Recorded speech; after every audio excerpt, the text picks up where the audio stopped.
Hi, this is wake and you are watching my भाई। चालू करते हैं, वापस से आते हैं अपनी सीरीज पे। तो सीरीज बन रही है कौन सी? बिजनेस स्टैटिक्स की। ठीक है भाई। हाँ जी, इससे पहले हमने चैप्टर नंबर 5 का पहला पार्ट बना चुके हैं, जिसके अंदर हमने मूवमेंट्स निकालना सीखा था कि मूवमेंट्स होते क्या हैं और किस तरीके से कैलकुलेट किया जाता है। मूवमेंट्स अबाउट मीन सीखा था, मूवमेंट्स अबाउट क्या बोलते हैं, किसी भी एनी नंबर सीखा था। कोई भी आप जैसे स्टेप डेविएशन मेथड से, मतलब सॉरी शॉर्टकट मेथड से हमने सीखा था मीन निकाल, मतलब मूवमेंट्स निकालना। ठीक है, कि अगर आप मीन के हेल्प से आप मूवमेंट्स निकालना चाहते हो तब कैसे निकालेंगे, और आप क्या बोलते हैं किसी बाकी नंबर की हेल्प से अगर आप मीन निकालना चाहते हो तब कैसे निकालेंगे। सिंपल सा, बस जो डिफरेंस निकल के आया था कि अगर आप मीन से निकालते हो तो उसको बोला जाता है म्यू। ठीक है, उससे निकल के आता है mu one, mu two, mu three और म्यू फोर। और अगर आप दूसरे मेथड का यूज करते हो, शॉर्टकट मेथड का, और फिर निकालने की कोशिश करते हो मूवमेंट्स, तो उसको बोलते हैं V one, V two, V three और वी फोर। सिंपल सा। और उसको चेंज करने में जो रिलेशन हमने यूज किया था वो भी हमने सिखा दिया था। मतलब अगर आप क्या बोलते हैं वी वन को वी, मतलब इसमें चेंज करना चाहते हो, वी वन को अगर आप चेंज करना चाहते हो म्यू वन में, तो कैसे चेंज करेंगे वो मैं आपको सिखा चुका हूं पहले से ही। वी टू को चेंज करना चाहते हो तो कैसे चेंज करेंगे, वो सब चीजें हम पहले से ही सीख चुके हैं। सिंपल से, कोई दिक्कत तो नहीं ना? बहुत अच्छे। वापस चालू करते हैं सर, अपने टॉपिक पे आते हैं।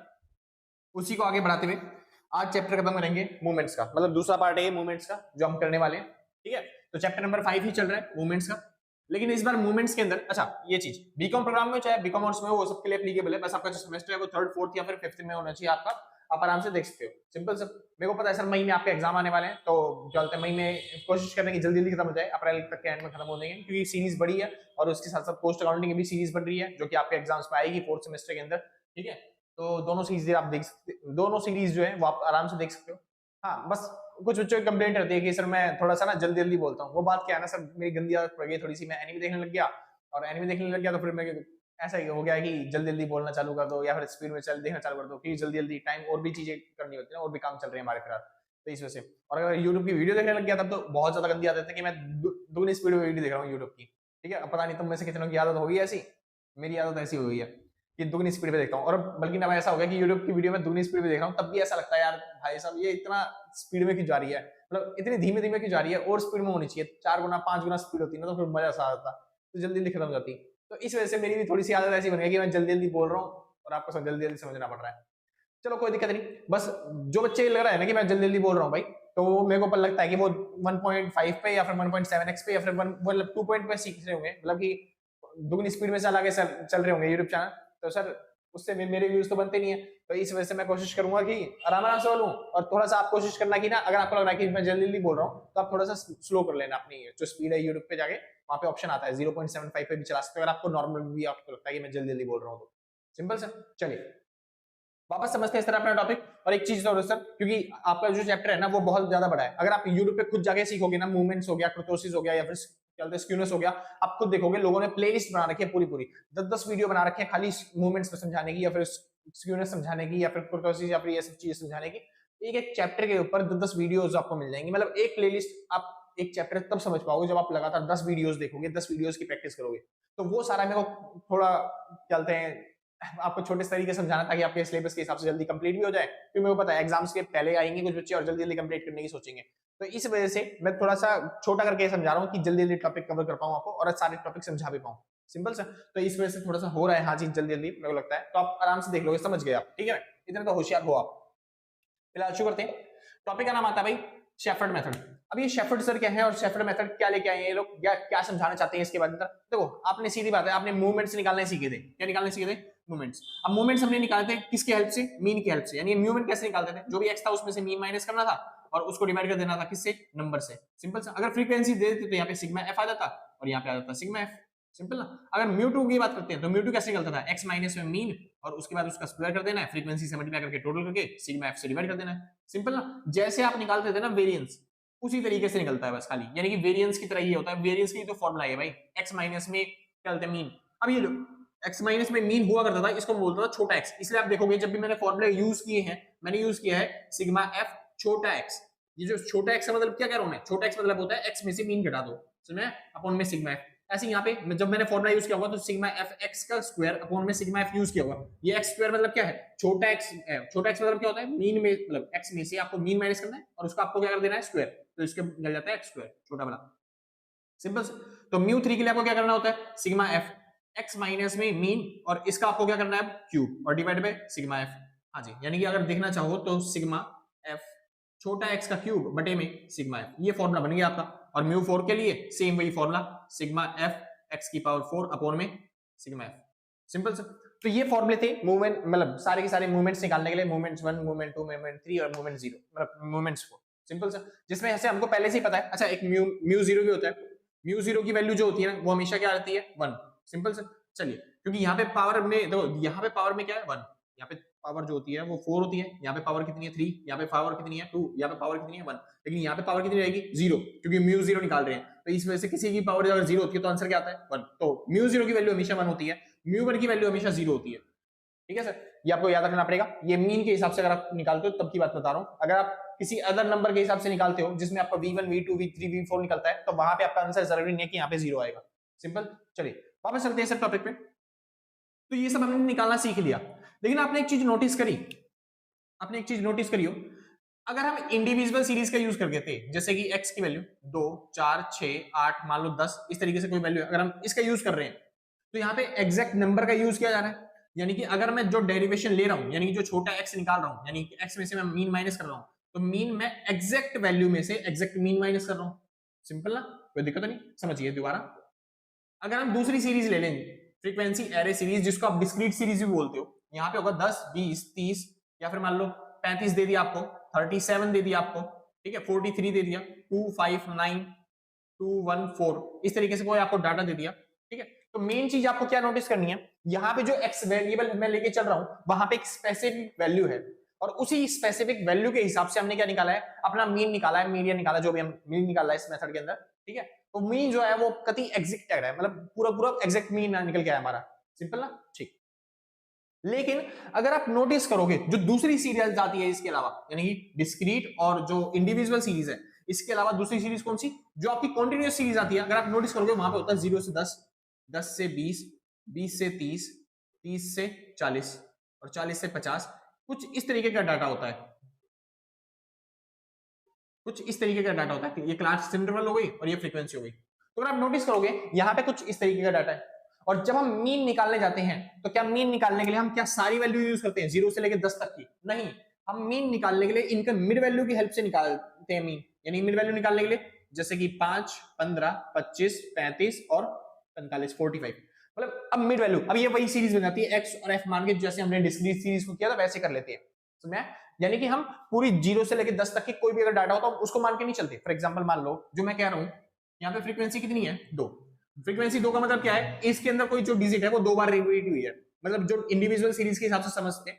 अगर डाटा ऐसा होता है जैसे 8 11 8 17 15 14, और अगर हम इसको रिप्रेजेंट करना चाहें इस सीरीज के अंदर, तो देखो कैसे आएगा, 0 से 10, 10 से 20, 20 से 30, ऐसे डाटा लिखा जाएगा।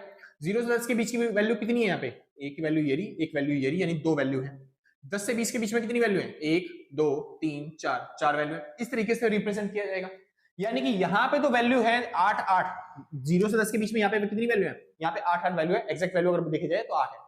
लेकिन जब हम मीन कैलकुलेट करने जाते हैं, कॉन्टिन्यूअस सीरीज का यूज करते हैं, वहां पे जो हम मिड वैल्यू लेके चलते हैं, मतलब अपनी जो वैल्यू लेके चलते हैं एवरेज, वो क्या लेके चलते हैं 5, क्योंकि हमें पता नहीं है कि एग्जैक्ट वैल्यू है क्या, समझ में आया? तो कॉन्टिन्यूअस सीरीज में जो हम मूवमेंट्स निकाल रहे हैं, कॉन्टिन्यूअस सीरीज के अंदर जो हम मूवमेंट्स निकाल रहे हैं वो मीन के थ्रू निकाल रहे हैं, और मीन जो है वो एवरेज वैल्यू लेके चल रहा है, मतलब मिड वैल्यू लेके चल रहा है, वो एग्जैक्ट डाटा नहीं लेके चल रहा। तो इस वजह से हो सकता है केवल और केवल कौन सी सीरीज में, कॉन्टिन्यूअस सीरीज में, तो इस वजह से हो सकता है केवल कॉन्टिन्यूअस सीरीज के अंदर हमारा जो एग्जैक्ट आंसर आना चाहिए था मूवमेंट्स का, वो एग्जैक्ट आंसर नहीं आया हो, हमारा जो मूवमेंट्स का आंसर आया हो वो गलत हो चुका हो, समझ में? क्योंकि हम एवरेज मान के चल रहे हैं, मिड वैल्यू मान के चलते हैं ना मीन निकालने के लिए। तो यहाँ पे जो हमने मीन निकाला था कॉन्टिन्यूअस सीरीज के अंदर, वो मीन हमारा हो सकता है कि गलत हो, ज्यादातर जो वैल्यू है वो 5 से बड़ी हो, या फिर जो ज्यादातर वैल्यू है वो 5 से छोटी हो, तो आपका एवरेज जो है 5 नहीं आएगा। तो आप जो यहाँ पे 5 लेके चल रहे हो मिड वैल्यू, तो वो गलत भी हो सकता है, समझ में? बाकी जो डिस्क्रीट सीरीज है और इंडिविजुअल सीरीज है, तो वहां पे एग्जैक्ट वैल्यू से हम मीन निकालते हैं, लेकिन इस सीरीज के अंदर एग्जैक्ट वैल्यू से मीन नहीं निकलता। इस वजह से हो सकता है कि आपका जो मूवमेंट्स का आंसर हो वो गलत आएगा, समझ में? गलती होने की चांसेस है, और उसी गलती को कहते हैं शेपर्ड्स एरर। और उसको ठीक करने के लिए शेपर्ड सर ने जो भी मेथड निकाला उसको बोलते हैं शेपर्ड मेथड, और उसको बोलते हैं शेपर्ड करेक्शन। सिंपल सा। तो शेपर्ड करेक्शन क्या होता है, जब आप कंटिन्यूअस सीरीज से मूवमेंट्स निकालते हो उस टाइम पे थोड़ी बहुत हो सकती है कि गलती हो जाए, किस वजह से, डाटा के वेरिएशन की वजह से। तो उस टाइम पे जो गलती होती है उसको ठीक कैसे करना है वो कौन सिखाता है आपको, शेपर्ड मेथड या फिर शेपर्ड करेक्शन मेथड। कोई दिक्कत तो नहीं, सेम ही बात है, आप कुछ भी कह सकते हो, कोई दिक्कत नहीं, बढ़िया, समझते हैं ध्यान से। तो शेपर्ड करेक्शन क्या होता है, it removes the error of continuous series. Continuous series की जो भी एरर्स हैं, जो भी गलतियां हैं, उनको सुधारने का काम कौन करता है, शेपर्ड्स एरर। कोई दिक्कत तो नहीं, बहुत अच्छे, समझिए, अब सुनिए ध्यान से। शेपर्ड एरर जो कंटिन्यूअस सीरीज में होने वाली गलतियां हैं उनको सुधारेगा। शेपर्ड एरर की ना बस एक खास बात है, शेपर्ड एरर के फॉर्मूले होते हैं थोड़े से, μ2 मतलब करेक्ट μ2 निकालने का और करेक्ट μ4 निकालने का। तो भैया μ1 नहीं निकालेंगे, नहीं जी, क्योंकि μ1 में पावर 1 आती है और पावर 1 सॉरी μ1 में μ0 में पावर हमेशा 0 होती है, इस वजह से आपका आंसर क्या आता है, हमेशा 1 आता है। तो ये पहले से ही करेक्ट है, इसको करेक्ट करने की जरूरत नहीं है। दूसरी चीज μ1, जब आप μ1 निकालने जाओगे तो μ1 के अंदर क्या होता है, हमेशा आपका आंसर जो होता है वो 0 आता है। तो इस वजह से ये माना जाता है कि पहले से ही करेक्ट है, क्योंकि मीन से आप जब भी कोई चीज निकालोगे तो आंसर आपका 0 ही आएगा, ठीक है। तो वो माना जाता है कि पहले से करेक्ट है, तो इसको करेक्ट करने की जरूरत नहीं है। तो जो करेक्ट करने की जरूरत है वो किस किस को है, एक तो μ2 को और एक μ4 को, μ2 और μ4 को। μ3 को करेक्ट करने की जरूरत क्यों नहीं है सर, ना तो ये उन्होंने मेरे को बताया और ना ही आपकी बुक्स में लिखा, बस उन्होंने केवल बुक में ये लिख रखा है μ1 और μ3 को करेक्ट करने की जरूरत नहीं है, और ना ही उन्होंने फॉर्मूला बता रखा। तो μ2 और μ4 को हम करेक्ट करना सीखेंगे, क्योंकि वहां पे सारी पॉजिटिव वैल्यू होती है, मतलब पावर लग जाती है ना, यहाँ पे पावर 4 होती है, यहाँ पे पावर 2 होती है, तो यहाँ पे पॉजिटिव वैल्यू होती है, यहाँ पे नेगेटिव वैल्यू भी आती है, तो इस वजह से करेक्शन हो ही जाती है अपने आप। लेकिन यहाँ पे करेक्शन होने के चांसेस कम है, इसलिए जो फॉर्मूले दिए गए हैं, तो μ2 को करेक्ट करने का और μ4 को ही करेक्ट करने का फॉर्मूला दिया गया है। μ1 और μ3 नो नीड करेक्शन, करेक्शन की जरूरत नहीं है μ1 और μ3 को। सिंपल से समझ में आ गया, बहुत अच्छे। आगे चलता हूं सर, समझिए ध्यान से। अगला कंडीशंस, कुछ कंडीशन है, कुछ बातें हैं, जब आप फॉलो करोगे तभी जो मेथड है शेपर्ड मेथड वो यूज कर पाओगे, या फिर ये बातें लगेंगी तभी शेपर्ड मेथड यूज हो पाएगा, या फिर ये मेथड काम कर पाएगा, ये गलतियां आप ठीक कर पाओगे, ठीक है। तो ये बातें क्या है, कंडीशन जो है उसकी वो क्या है, बहुत पढ़ते हैं एक बार। When frequency distribution is continuous, यानी कि मेथड जो होगा वो कब एप्लीकेबल होगा, जब फ्रीक्वेंसी डिस्ट्रीब्यूशन जो होगा वो हमेशा क्या होगा, कंटीन्यूअस। मैंने बताया वैसे कंटीन्यूअस सीरीज में गलती होने के चांसेस होते हैं, क्योंकि यहाँ पे एग्जैक्ट मीन तो लेते नहीं हम, मिड वैल्यू तो हमेशा मिड वैल्यू से काम चलाते हैं मीन निकालने के टाइम पे, मैं तो डिस्क्रीट सीरीज और इंडिविजुअल सीरीज जो होती है उसमें ये गलती होने के चांसेस कम होते हैं, और इस सीरीज में गलती होने के चांसेस क्या होते हैं, ज्यादा। इस वजह से ये वाला जो मेथड है शेपर्ड एरर का मेथड वो केवल इसमें अप्लाई होगा, बाकी किसी भी सीरीज में अप्लाई नहीं होगा। दूसरी चीज, जो आपका फ्रीक्वेंसी डिस्ट्रीब्यूशन है ना, वो इसको मिटा देता हूं मैं, जो आपका फ्रीक्वेंसी डिस्ट्रीब्यूशन है ना वो आपका वो ऐसा होना चाहिए, कैसा होना चाहिए, बिल्कुल नॉर्मल डिस्ट्रीब्यूशन, सिमेट्रिकल डिस्ट्रीब्यूशन, जैसे मैंने बताया ना सिमेट्रिकल डाटा होना चाहिए आपके पास सारा, हाँ जी वैसा डिस्ट्रीब्यूशन, यानी कि आपका जो फ्रीक्वेंसी डिस्ट्रीब्यूशन है वो बिल्कुल ऐसा होना चाहिए, सिंपल, बिल्कुल भी स्क्यूड नहीं होना चाहिए, कभी भी जे कर्व नहीं होना चाहिए, जैसे जे कर्व होता है ना ऐसा भी नहीं होना चाहिए, और ना ही आपका यू कर्व होना चाहिए ऐसा, ठीक है, ना ही आपके पास ऐसा होना चाहिए कि भाई ऐसा जा रहा है, या फिर आपके पास ना ही, मतलब इसको बोलते हैं नेगेटिवली स्क्यूड, और ना ही आपके पास पॉजिटिवली स्क्यूड होना चाहिए। पॉजिटिवली स्क्यूड मतलब जिसकी टेल यहाँ पे बनती है, लॉन्ग टेल, ठीक है, और जिसकी टेल इस साइड बने उसको बोलते हैं नेगेटिवली स्क्यूड, सिंपल सा। तो आपका हमेशा डाटा जो होना चाहिए वो ऐसा होना चाहिए, नॉर्मल डिस्ट्रीब्यूशन वाला डाटा होना चाहिए, कौन सा, नॉर्मल डिस्ट्रीब्यूशन, नॉर्मल डिस्ट्रीब्यूशन वाला डाटा होना चाहिए, और ये जो है वो जीरो को टच करते हुए होना चाहिए, सिंपल सा। चलिए आगे चलते हैं, पढ़ते कंडीशंस क्या रहा है, when frequency tapers off to zero in both direction, ये वाला मेथड जो है, मतलब ये जो करेक्शन का मेथड है ये केवल तभी एप्लीकेबल होगा जब जो फ्रीक्वेंसी डिस्ट्रीब्यूशन की जितने भी टेप्स हैं, दोनों साइडें जो हैं वो कहां पे टच कर रही हो, लाइनें जो है कहां पे टच कर रही हो, जीरो पे टच कर रही हो, तभी इन मेथड में, इस मेथड में ये सब चीजें यूज, ये वाला मेथड यूज नहीं होगा, सिंपल, क्योंकि ये जो डाटा है ये माना जाता है कि या तो इस कॉर्नर में फ्रीक्वेंसी का बर्ताव जो है वो बहुत ज्यादा है, इस वजह से जो मीन निकलने के चांसेस है वो मिड वैल्यू से नहीं निकलेंगे, वो इनसे निकलेंगे, तो इस वजह से यहाँ पे मेथड यूज नहीं होता, यहाँ पे हमेशा मेथड यूज होता है, क्यों, क्योंकि इनमें जो कॉर्नर होते हैं बिल्कुल जीरो पे टच हो रहे होते हैं, जीरो पे टच होने मतलब वहां पे कॉर्नर का कोई काम नहीं है, ठीक है, मेन काम किसका होता है, मिड वैल्यू का, ज्यादातर फोकस मिड वैल्यू पे होता है, यानी कि मीन पे होता है, सिंपल सा। चलिए आगे चलते हैं, और इसी में मीन मीडियन मोड सब बराबर होता है, इसलिए ये वाला नॉर्मल डिस्ट्रीब्यूशन हमें चाहिए। चलिए भाई आगे चलिए, अच्छा, when frequencies are not less than 1000, जब फ्रीक्वेंसी 1000 से ज्यादा हो तब ये वाला मेथड यूज करते हैं। देखो अगर फ्रीक्वेंसी 2-3 रहेंगी या फिर थोड़ी सी फ्रीक्वेंसी रहेंगी, तो जो हमारा मूवमेंट्स निकल के आएंगे, या फिर जो वेरिएशन हमको निकालना है वो हम अच्छे तरीके से वेरिएशन नहीं निकाल पाएंगे। जैसे अगर आपको मार्केट में भी स्टडी करना है तो फिर आप एक दो बंदों को स्टडी करके छोड़ नहीं देते, आप ज्यादातर आप सोचते हो स्टडी करने के लिए ज्यादा से ज्यादा आपके पास वो होनी चाहिए फ्रीक्वेंसीज, या फिर ज्यादा से ज्यादा लोग होने चाहिए, उनकी स्टडी हम कर पाएंगे, सिंपल से। तो अगर आपके पास डाटा 1000 से ज्यादा है तभी आप कोशिश करना कि स्टैफर्ड मेथड का यूज कर पाओ, मतलब यूज करो, वरना उससे कम पे आप यूज मत करना, ज्यादा बेटर रहेगा, ठीक है भाई। तो मोर देन 1000 क्या फ्रीक्वेंसीज होनी चाहिए, टोटल फ्रीक्वेंसी मतलब फ्रीक्वेंसी का सम आपका 1000 से ज्यादा होना चाहिए। आगे चलते हैं। When frequency distribution is not J, U और skewed shape, ये तो पहले बता दिया भाई, ना J shape का होना चाहिए, ना U shape का होना चाहिए, ना ही skewed होना चाहिए, ना positively skewed ना negatively skewed, नॉर्मल डिस्ट्रीब्यूशन होना चाहिए आपके पास, ठीक है, तभी ये मेथड यूज कर पाओगे। When class interval is uniform, जब क्लास इंटरवल क्या हो, यूनिफॉर्म हो, मतलब सिमेट्री हो, बिल्कुल यहाँ से यहाँ की वैल्यू दोनों क्या हो, सेम हो, तभी आप ये वाला मेथड यूज कर पाओगे, मतलब अपनी जो करेक्ट मीन है वो निकाल पाओगे, करेक्ट वेरिएशन जो है, मूवमेंट्स जो है करेक्ट, वो निकाल पाओगे। सिंपल सा, कोई दिक्कत नहीं ना, बहुत अच्छी। शुरू करते हैं, एक बार समझते हैं।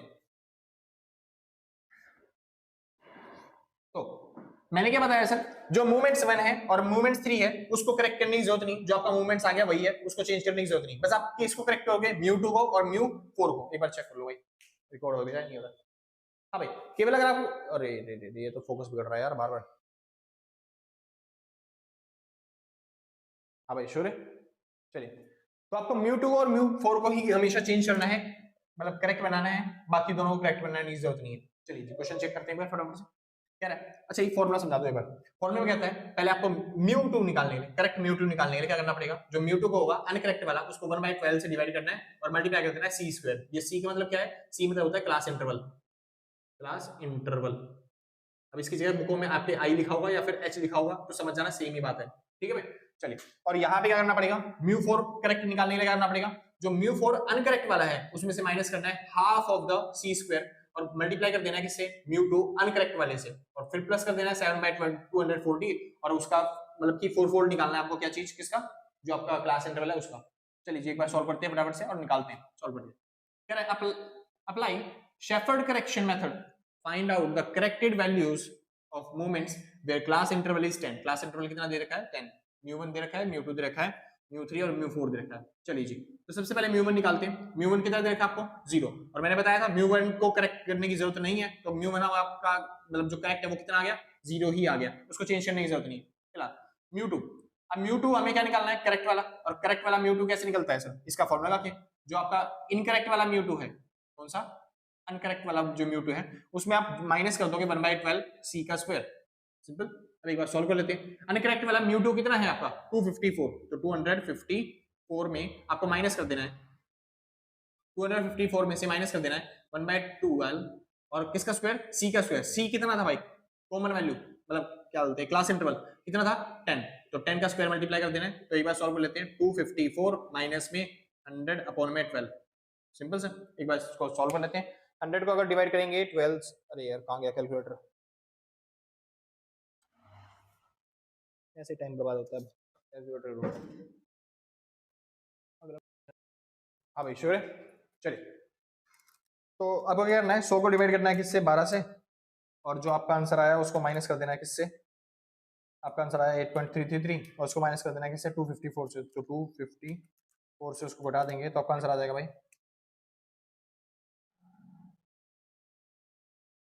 हाँ भाई 248.667, सिंपल सर, बढ़िया, राउंड ऑफ कर दिया, इस तरीके से आपका आंसर आ गया। ये आपकी वैल्यू आएगी इसकी μ2 की। चलिए निकालते हैं μ3। μ3 की वैल्यू कितनी है, 1212, और 1212 मतलब μ3 की वैल्यू है, और μ3 को करेक्ट करने की जरूरत नहीं है, ये हम नहीं कर रहे, ये शेफर्ड मेथड कहता है, तो यही हो गया आपका करेक्ट वाला, यानी 1212, सिंपल, इसको चेंज करने की जरूरत नहीं। चलिए जी, μ4 को चेंज करते हैं। μ4 आपको करेक्ट वाला निकालना है, कैसे निकलेगा, जो आपका μ4 था इनकरेक्ट वाला, अनकरेक्ट वाला, उसमें से माइनस कर देंगे हाफ ऑफ c² मल्टीप्लाई में जो आपका μ2 था अनकरेक्ट वाला वो, और फिर उसके बाद माइनस कर देंगे, माइनस था प्लस था, प्लस है भाई, 720 मतलब 7 में 240 मल्टीप्लाई में c की पावर 4, सिंपल, सॉल्व कर लिए। तो भाई अनकरेक्ट वाला μ4 कितना था आपके पास, ये था भाई अनकरेक्ट वाला μ4, ये 159752, ठीक है। उसके बाद माइनस में 1/2 c² यानी कि 10 का स्क्वायर, ये कितना हो गया 100, तो 100 मल्टीप्लाई में μ2 की वैल्यू 254 प्लस में 7/240 है भाई, 240 मल्टीप्लाई में c की पावर 4 यानी 10 की पावर 4 यानी कि 1 2 3 4 4 जीरो लगा देना, 10 के पीछे 10,000, सिंपल सा, कोई दिक्कत तो नहीं ना, बहुत अच्छे। अभी एक बार सॉल्व कर लेते हैं इसको फटाफट से। तो ये हो गया आपका आंसर आ गया भाई 14734367 और 2 के आगे पॉइंट है, तो ये खत्म हो गया भाई, सिंपल सा। तो ये आपका आंसर हो गया किसका, म्यू4 का। आई होप समझ में आ गया होगा भाई अच्छे तरीके से। इसको बोलते हैं शेफर्ड मेथड। शेफर्ड मेथड क्या कहता है, शेफर्ड एरर क्या कहता है, ये कहता है जितनी भी एरर्स आ सकती हैं वो कंटीन्यूअस सीरीज में आ सकती है, क्योंकि वहां पे हम मिड वैल्यू लेके चलते हैं, हम नॉर्मल मतलब कि जो आपकी एग्जैक्ट वैल्यू होती है वो तो लेके चलते नहीं। तो इस वजह से आपका जो आंसर है म्यू4 का और म्यू2 का वो अनकरेक्ट वाला आ सकता है। तो उसको करेक्ट में चेंज करने के लिए आपको क्या करना पड़ेगा, 1/12 और सी स्क्वायर से यहाँ पे माइनस करना पड़ेगा, वहां पे आपको इससे माइनस करना पड़ेगा और ये चीज लास्ट में वैल्यू प्लस करनी पड़ेगी। आप आराम से करेक्ट मीन मतलब करेक्टिव म्यू2 और म्यू4 निकाल पाओगे, सिंपल सा। अब इसके बाद आपको सीखना है इसी चैप्टर के अंदर क्या, कोफिशिएंट ऑफ मूवमेंट्स रह गया बस खाली मेरे हिसाब से, ठीक है। कोफिशिएंट ऑफ मूवमेंट्स रह गया बस खाली, हाँ वही रह गया बस खाली। कोफिशिएंट ऑफ मूवमेंट्स करने के बाद आपका चैप्टर खत्म हो जाएगा और यहाँ पे आपकी पूरी जो वीडियो है वो कंप्लीट हो जाएगी। एक क्वेश्चन और कर लूंगा जिसके अंदर हम ये वाला टॉपिक और कोफिशिएंट ऑफ मूवमेंट्स दोनों कंबाइन करके निकाल लेंगे, ठीक है भाई, ठीक। और उसके बाद खाली जो प्रीवियस ईयर के पेपर होंगे उसकी प्रैक्टिस करनी पड़ेगी भाई। देखो मेरे को मिल नहीं रहे, मैंने एक बहुत ढूंढ लिया, ठीक है, प्रीवियस ईयर के पेपर जो थे, क्योंकि आपको पता है सीबीसीएस वाला सिलेबस आया आपके में नए नए पहली बार, ठीक है। इससे पहले जो एग्जाम हुआ है केवल एक ही बार एग्जाम हुआ है, मतलब इससे तो आपसे पहले सीबीएसई वालों का केवल एक बार ये एग्जाम हुआ है, तो इस वजह से एक बार भी नहीं हुआ भाई, आपके टाइम पे पहली बार बुक आई है सीबीसीएस वाली, ठीक है। तो ये जो स्टैटिक्स और ये जो मूवमेंट्स वाला टॉपिक है आपके सिलेबस में मतलब बीकॉम वालों के लिए पहली बार लाया गया। बाकी तो चलते जो उसके सब्जेक्ट्स थे मतलब कि जो चलते हैं उसके होते हैं साइंस वालों के सब्जेक्ट्स होते हैं मैथ्स के हिसाब से, तो उनके लिए पहले भी था, लेकिन आपके में पहली बार लाया गया। तो इस वजह से मेरे को मिल नहीं रहे ना मूवमेंट्स के क्वेश्चन ना मेरे को पास्ट ईयर्स में कहीं पे मिल रहे, पास्ट ईयर्स है ही नहीं मतलब एक तरीके से आपकी, ठीक है। जो भी लेके आ रहा है कहीं से पास्ट ईयर्स बनवा के, तो पास्ट ईयर्स जो बन रही है ना वो उनके क्वेश्चन के हिसाब से बन रही है जो कि उसमें आया करते थे, बीएससी में आया करते थे, ठीक है भाई। चलिए, तो अगर आप इसके तरीके से करते हो तो सर कर लेना, जो प्रीवियस के क्वेश्चन होंगे या फिर जो बुक के क्वेश्चन है वो भी बहुत अच्छे हैं, तो मैं उनकी प्रैक्टिस करवा दूं आपको अच्छे तरीके से, ताकि आप एग्जाम में अगर जाओ तो फिर कर पाओ अच्छे तरीके से, सिंपल से बढ़िया। बाकी अपनी प्रैक्टिस करते ना, अगर आपको बुक मिलती है कहीं पे डाउट्स आते हैं या फिर कहीं पे क्वेश्चन मिल जाते हैं ना आपको, सुनिए अगर आपको कहीं पे भी पीडीएफ मिल जाए या फिर कहीं पे भी आपको बुक मिल जाए, पास्ट ईयर्स के क्वेश्चन मिल जाए, कहीं पे भी आपको क्वेश्चन पेपर भी मिल जाए कहीं पे, ठीक है, या फिर और किसी भी कभी कभी क्वेश्चन पेपर हो आपके पास, तो सर आपकी भी हेल्प हो जाएगी, बाकी बच्चों की भी हेल्प हो जाएगी। मैं सारी वीडियोस बनाने की कोशिश करूंगा, बस आप इस ईमेल आईडी पे मेल कर देना। कौन सी आईडी है, विवेक इकोनॉमिक्स 1 भाई, विवेक इकोनॉमिक्स 1 ये 1 है, ठीक है, @gmail.com। तो इस मेल आईडी पे अगर आप मेल कर दोगे जो भी आपका क्वेश्चन पेपर है, चाहे कोर्स अकाउंटिंग का क्वेश्चन पेपर है, चाहे इंग्लिश का क्वेश्चन पेपर है, चाहे मैथ्स का क्वेश्चन पेपर है, जो भी आपके पास लगता है कि मेरे पास इंपॉर्टेंट क्वेश्चन पेपर है, आप इस मेल आईडी पे मेल कर दो। मेरे को अगर क्या बोलते हैं मिल जाते हैं मेल आईडी पे, तो फिर मैं आपको क्वेश्चन करवाने की प्रैक्टिस करूंगा, ठीक है, ज्यादा से ज्यादा क्वेश्चन प्रोवाइड करने की कोशिश करूंगा, ठीक है। बस वो जो आंसर होते हैं ना भाई, आंसर सॉल्व करने के पड़ते हैं और आंसर सॉल्व करने में टाइम ज्यादा है थोड़ा सा, तो अगर मैं बोर्ड पे करवा देता हूं तब तो फ्री ऑफ कॉस्ट है, लेकिन अगर आप आंसर मांगते होंगे तो भाई उसके लिए थोड़ा सा प्रीमियम चार्ज होता है, वरना क्वेश्चन तो मैं फ्री में प्रोवाइड ही कर देता हूं आपको वैसे पता है डिस्क्रिप्शन में आपको क्वेश्चन मिल जाते हैं अगर क्वेश्चन पेपर मेरे पास होता है तो, सिंपल सा। चलिए, तो अभी फिलहाल टॉपिक वापस चालू करते हैं। नाम आता है सर कोफिशिएंट ऑफ मूवमेंट्स, ठीक है। चलिए, और उसके बाद आपका चैप्टर खत्म करते हैं आज के लिए, सॉरी आज के लिए नहीं, अभी टॉपिक कर रहे हैं, ठीक है। वीडियो अच्छी लगी है तो लाइक से सब्सक्राइब करके पक्का जाना, अगर आपने पहले तक रखा है तो सच बता रहा हूं भाई साहब, दिल से कलेजे से गुरुत्व से फेफड़ों से शरीर के अंगों से थैंक यू आपको, ठीक है। और आपने अगर पहले तो नहीं कर रखा कोई बात नहीं यार, कोई आपत्ति नहीं आ रही है, हम भी यही हैं, आप भी मिलते हैं आपके एग्जाम के बाद, ठीक है भाई। आज ही वेट करना भाई आराम से, कोफिशिएंट ऑफ स्क्यूनेस भी इंपॉर्टेंट है, एग्जाम्स में आते हैं कई बार, ठीक है, तो ध्यान से। चलिए, तो भाई टॉपिक का नाम आता है कोफिशिएंट ऑफ मूवमेंट। तो कोफिशिएंट ऑफ मूवमेंट सर सबसे खतरनाक टॉपिक इसी को बोलते हैं, क्योंकि एग्जाम में काफी बार देखने को मिला है और इसमें बहुत सारे फॉर्मूले हैं जो कि आपको याद ही करने पड़ेंगे, आप समझ के नहीं कर सकते, मतलब समझना तो पहले से ही था कि आप समझोगे कि उसकी वैल्यू क्या होती है, लेकिन इनके कोफिशिएंट के फॉर्मूले आपको याद करने पड़ेंगे, सिंपल। चलिए, तो यहाँ पे कोफिशिएंट जो होते हैं मूवमेंट्स के वो 3 तरह के होते हैं, पहला अल्फा कोफिशिएंट, दूसरा होता है बीटा कोफिशिएंट और तीसरा कोफिशिएंट होता है कौन सा, gamma coefficient. Alpha coefficient sir इसका साइन होता है ये ना अल्फा, बीटा कोफिशिएंट का साइन ये रहा बीटा की तरह, और गामा कोफिशिएंट ये रहा, सिंपल। चलिए, तो अल्फा कोफिशिएंट में 4 तरह के कोफिशिएंट होते हैं, जैसे कि अल्फा 1, अल्फा 2, अल्फा 3 और अल्फा 4, ये 4 तरह के कोफिशिएंट अल्फा कोफिशिएंट कहलाते हैं, और ये चारों तरीके के फॉर्मूले बोल सकता है निकालने के लिए। बस याद रखना फॉर्मूले क्या होते हैं। जो भी अल्फा कोफिशिएंट होता है ना, इसका नॉर्मल सा फॉर्मूला है, जो भी पूछा गया है, जैसे अल्फा कोफिशिएंट आपको निकालना है, जो भी पूछा गया है ऊपर लिखना है म्यू, जैसे अल्फा 1 पूछ रहे हैं तो पहला म्यू, दूसरा अल्फा पूछ रहे हैं तो दूसरा म्यू, और नीचे लिखना है स्टैंडर्ड डेविएशन, और उसके उतने ही पावर रख देना जितना वो पूछ रहे हैं। जैसे क्या बोलते हैं अल्फा 2 पूछा गया है तो स्टैंडर्ड डेविएशन की पावर 2 होनी चाहिए, अल्फा 3 पूछा गया है तो स्टैंडर्ड डेविएशन की पावर 3 होनी चाहिए, ऐसे ही यहाँ पे म्यू 3 हो जाएगा, मतलब इनमें 3 3 3 4 4 4 ऐसे दिखाई देगा आपको, सिंपल से। देखिए, जैसे अल्फा 1 निकालना था तो म्यू 1 अपॉन में स्टैंडर्ड डेविएशन, सिंपल। अच्छा आपको पता है ना वेरिएंस जो होता है वो स्टैंडर्ड डेविएशन के स्क्वायर के बराबर होता है। हाँ जी बढ़िया सही। तो अल्फा 2 अगर आपको निकालना है तो फॉर्मूला क्या बनेगा, वही म्यू 2 अपॉन में स्टैंडर्ड डेविएशन का स्क्वायर। अब देखो स्टैंडर्ड डेविएशन का स्क्वायर होता है वो किसके बराबर होता है, वो वेरिएंस के बराबर होता है। और जो म्यू 2 होता है मैंने पहले भी बता रखा है वो भी क्या होता है, वो वेरिएंस ही होता है। म्यू 2 का फॉर्मूला याद है ना, sigma F x square upon में सिग्मा एफ। और ये किसका फॉर्मूला है, ये वेरिएंस की जो फॉर्मूला है भाई। सिंपल। चलिए तो दोनों ही वेरिएंस को रिप्रेजेंट कर रहे हैं, ये भी वेरिएंस दिखा रहा है, ये भी वेरिएंस को ही दिखाता है, और दोनों कट के आंसर क्या आ जाएगा आपका 1। तो अल्फा 2 याद रखना हमेशा क्या होता है 1, और अल्फा 1 हमेशा क्या होता है 0। बस इनकी वैल्यू पहले से ही फिक्स है, इसलिए ज्यादातर वो एग्जाम में क्वेश्चन बोलता है निकालने का तो बोलेगा अल्फा 3 निकालिए या फिर अल्फा 4 निकालिए, और उसके फॉर्मूले आपको पहले से ही पता है। अल्फा 3 कैसे निकलेगा, म्यू 3 अपॉन में स्टैंडर्ड डेविएशन का क्यूब। अल्फा 4 कैसे निकलेगा, म्यू 4 अपॉन में स्टैंडर्ड डेविएशन की पावर 4। सिंपल सर, तो इस तरीके से ये निकलेगा। अच्छा यहाँ पे देखो स्टैंडर्ड डेविएशन की पावर मैंने लिखी हुई है 3, इसको आप ये भी लिख सकते हो, ये क्या चीज है समझिए। तो समझते हैं ध्यान से, देखिए आपको पता है ये वाली वैल्यू और ये वाली वैल्यू ज्यादा सेम नहीं, मतलब बराबर नहीं है, डिफरेंस नहीं है, मतलब सेम ही है। जैसे यहाँ पे म्यू 3 सेम है, बस इनमें ज्यादा डिफरेंस नहीं है। देखो स्टैंडर्ड डेविएशन का क्यूब है, इसके लिए इन्होंने क्या लिख दिया, इन्होंने लिख दिया म्यू, क्या लिखा, म्यू 2 का क्यूब। अब ये म्यू 2 का क्यूब क्या है समझिए। म्यू 2 आपको पता है म्यू 2 क्या होता है, म्यू 2 किसको बोलते हैं, वेरिएंस को बोलते हैं। म्यू 2 किसको बोलते हैं, अच्छा आपको में 2 है ठीक है, इसमें ये 2 भी है ना इसमें। म्यू 2 किसको बोलते हैं, वेरिएंस को बोलते हैं, तो म्यू 2 की जगह मैं लिखता हूं वेरिएंस। हाँ जी बहुत अच्छे सर, आराम से लिख सकते हो आप वेरिएंस, ये बन गया वेरिएंस की पावर 3 अपॉन में 2। सिंपल। अच्छा वेरिएंस का फॉर्मूला क्या होता है, वेरिएंस का फॉर्मूला आपने अभी भी सीखा था, वेरिएंस का फॉर्मूला पहले भी सीखा था आपने, स्टैंडर्ड डेविएशन का स्क्वायर होता है। तो वेरिएंस की जगह क्या आ गया, स्टैंडर्ड डेविएशन का स्क्वायर, और इसकी पावर जो है वो कितनी है 3 अपॉन में 2, तो ये आ गया 3 अपॉन में 2।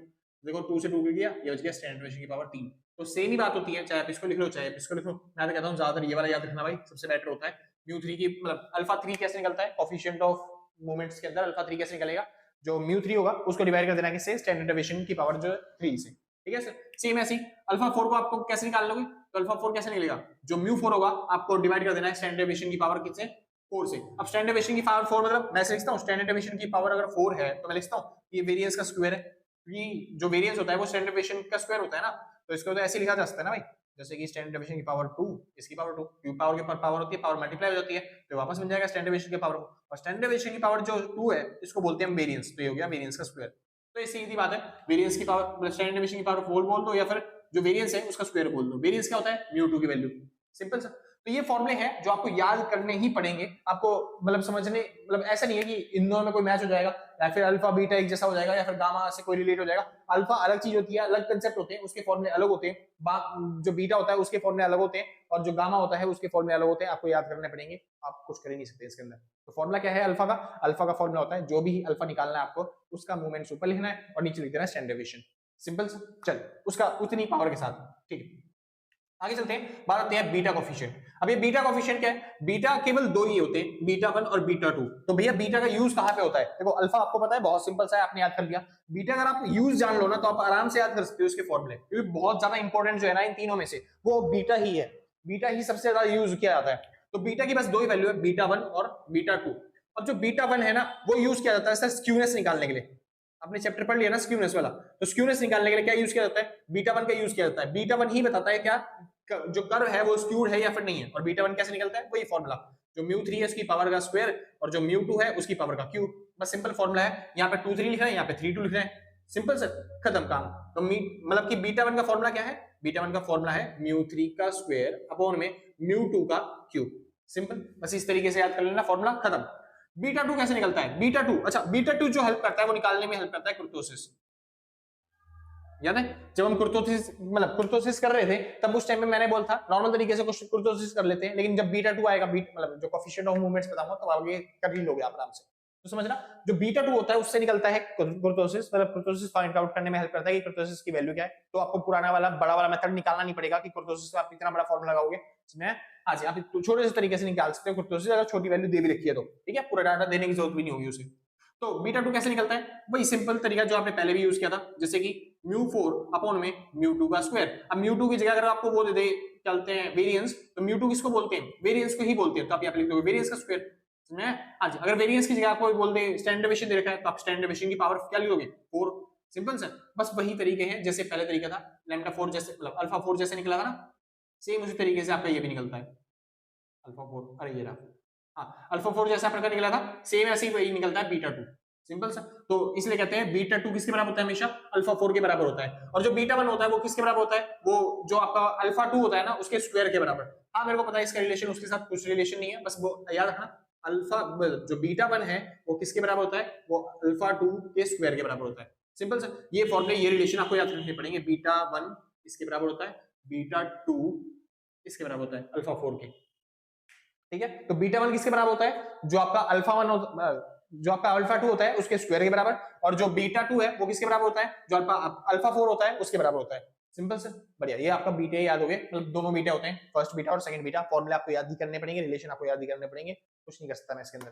ठीक है सर, फटाफट से याद करिए क्योंकि इतना टाइम है नहीं आपके पास। आगे चलते हैं, बात आती है गामा कोएफिशिएंट। अब ये गामा कोएफिशिएंट क्या है समझो। गामा कोएफिशिएंट, गामा कोएफिशिएंट क्या होता है सर, इसके अंदर बस आपको दो ही गामा निकालने हैं, पहला गामा और दूसरा सेकंड गामा। ठीक है, दो ही फॉर्मूले, और इनका रिलेशन बाकियों के रिलेशन से कुछ नहीं है भाई, कोई रिलेटेड नहीं है दूसरा तरीके से। ठीक है, आपको याद ही करने पड़ेंगे सब चीज। गामा का फॉर्मुलेशन मतलब गामा वन कैसे निकलता है, गामा वन जो होता है ना, मतलब ऐसे बोला जाता है कि गामा वन जो होता है वो स्क्वायर, गामा वन का स्क्वायर बीटा वन के बराबर होता है, या फिर आप बोल दो जो गामा वन होता है बीटा वन के रूट के बराबर होता है, और ये बराबर होता है किसके, अल्फा 3 के। किसके बराबर होता है, अल्फा 3 के। तो अल्फा 3 गामा वन या फिर बीटा रूट, बीटा वन का रूट, तीनों क्या होते हैं, सेम वैल्यू होती है। Simple sir. तो आप अल्फा 3 से भी निकाल सकते हो या फिर आप बीटा 1 से भी निकाल सकते हो। सिंपल, बहुत अच्छे। अब बात आती है गामा 2। गामा ज्यादातर यूज नहीं होता, सबसे ज्यादा यूज होता है भाई बीटा, कुर्तोसिस और मतलब स्क्यूनेस निकालने के लिए यूज करेंगे, तो आगे भी यूज करने वाले हैं। ठीक है, और अल्फा तो हर जगह यूज हो ही रहा है, चाहे कोई सा भी फॉर्मूला आपको अल्फा यूज करना ही पड़ जाएगा। ठीक है भाई, चलिए। तो अच्छा, बात आती है गामा। गामा 2 कैसे निकलता है, तो पहला तरीका क्या है, बीटा 2 में से 3 माइनस कर दो। ये 3 है भाई, नॉर्मल 3। ठीक है, जो आपकी बीटा 2 की वैल्यू है उसमें से क्या माइनस कर दो, 3। बीटा 2 में से या तो 3 माइनस कर दो। अच्छा, बीटा 2 की हेल्प करता है, बीटा 2 हेल्प करता है कुर्तोसिस फाइंड आउट करने में, और कुर्तोसिस आपको पता है ना, सुनिए कुर्तोसिस के बारे में बताया था मैंने। कुर्तोसिस का फॉर्मूला क्या होता है, बीटा 2। और बीटा 2 कैसे निकलता है सर, बीटा 2 निकलता है आपका जो म्यू 4 है उसको डिवाइड कर देना है किससे, म्यू 2 की पावर 2 से। Simple sir. और जो कुर्तोसिस होती है इसकी वैल्यू अगर -3 होती है, सॉरी उल्टा बोल रहा हूं, अगर कुर्तोसिस जो होते हैं वो 3 स्टेज में, मतलब कुर्तोसिस क्या होता है, बस आपको ग्राफ नापने का काम करता है, ग्राफ की हाइट कितनी है। ये नॉर्मल ग्राफ है, ये आपका लेप्टोकर्टिक ग्राफ हो गया, वो मेसोकर्टिक का पहले वाला, मतलब नॉर्मल वाला, अरे क्या बना रहा हूं मैं डायग्राम, ठीक, ये प्लेटोकर्टिक। तो ये होता है प्लेटोकर्टिक, ये होता है मेसोकर्टिक, और ये होता है लेप्टोकर्टिक। जो सबसे हाईएस्ट है वो लेप्टो, उसके बाद मेसो, और तीसरा क्या होता है, प्लेटोकर्टिक। अब समझिए, अगर आपका आंसर आता है 3, मतलब बीटा 2 की वैल्यू आपकी कितनी आती है 3, तो आपका आंसर क्या होगा वो, कि ग्राफ कैसा आपके पास, मेसोकर्टिक, मेसोकर्टिक।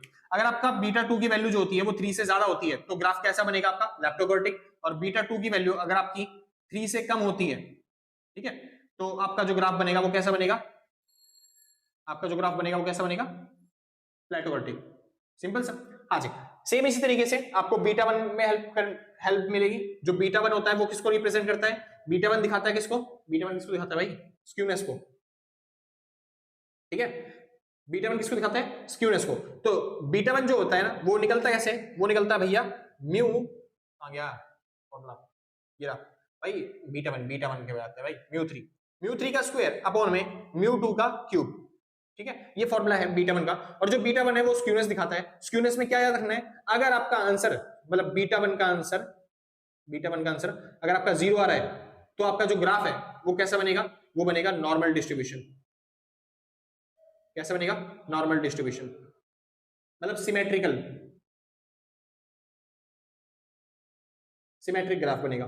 ठीक है, और अगर आपका आंसर जो है वो बीटा 1 का वो 0 से ज्यादा आ रहा है, मतलब 0 से बड़ा आपका आंसर आ रहा है, पॉजिटिव में आ रहा है, तो जो ग्राफ भी होगा वो कौन सा होगा, पॉजिटिव डिस्ट्रीब्यूशन।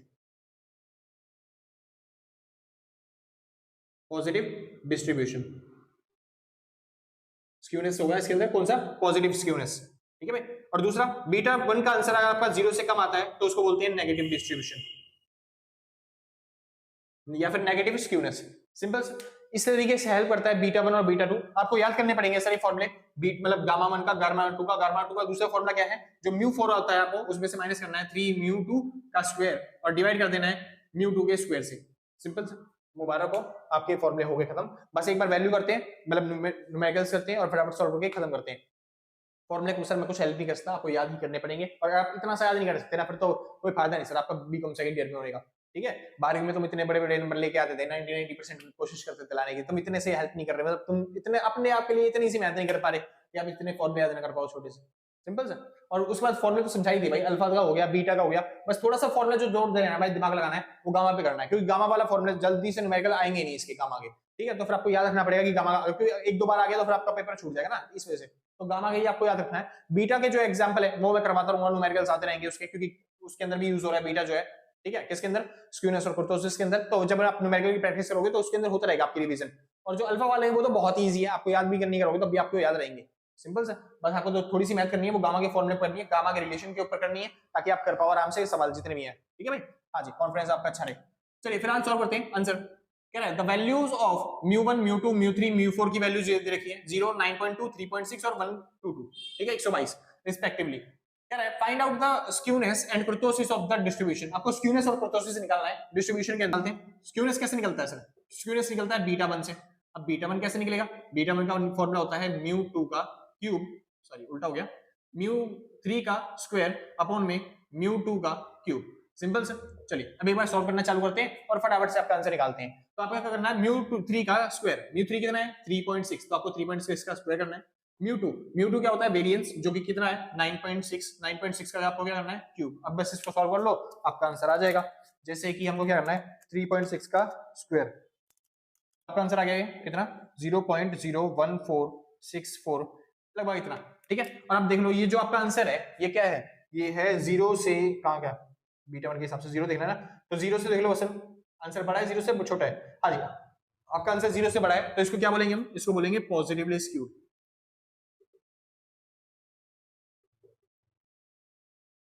डाटा कैसा है आपका पॉजिटिवली स्क्यूड, ठीक है सर। अच्छा तो पहला ऑप्शन आपने निकाल दिया, दूसरा तरीका करते हैं सर। दूसरा क्या है निकालने के लिए कुर्तोसिस, और कुर्तोसिस कैसे निकलता है सर, कुर्तोसिस कैसे निकलता है, कुर्तोसिस का फॉर्मूला होता है बीटा 2, और बीटा 2 कैसे निकलेगा, तो बीटा 2 μ2 का सॉरी μ4 अपॉन में μ2 की पावर 2, ठीक है सर। μ4 की वैल्यू कितनी दे रखी है आपको 122 122 अपॉन में μ2 की पावर 2 यानी कि 9.2 की पावर 9.2 है ना, 9.6 लिख दिया मैंने वहां पे, ओ यार ऐसे गलती कैसे होती है भाई, यहाँ पे 9.2 लिखा हुआ है लेकिन मैंने यहाँ पे 9.6 लिख दिया सर, तो ये छोटी सी गलती हो गई है, इसको ठीक कर लोगे, कर ही देता हूँ सर मैं, कोई दिक्कत वाली बात नहीं है आपके लिए, ठीक है। तो ये हो गया 9.2 का क्यूब, तो 9.2 का क्यूब करना है, ये 9.2 मल्टीप्लाई बाय 9.2 मल्टीप्लाई बाय 9.2, तो ये हो गया 778.688, ठीक है। अब इसको डिवाइड कर देना किससे 12.96 से, तो 12.96 डिवाइडेड बाय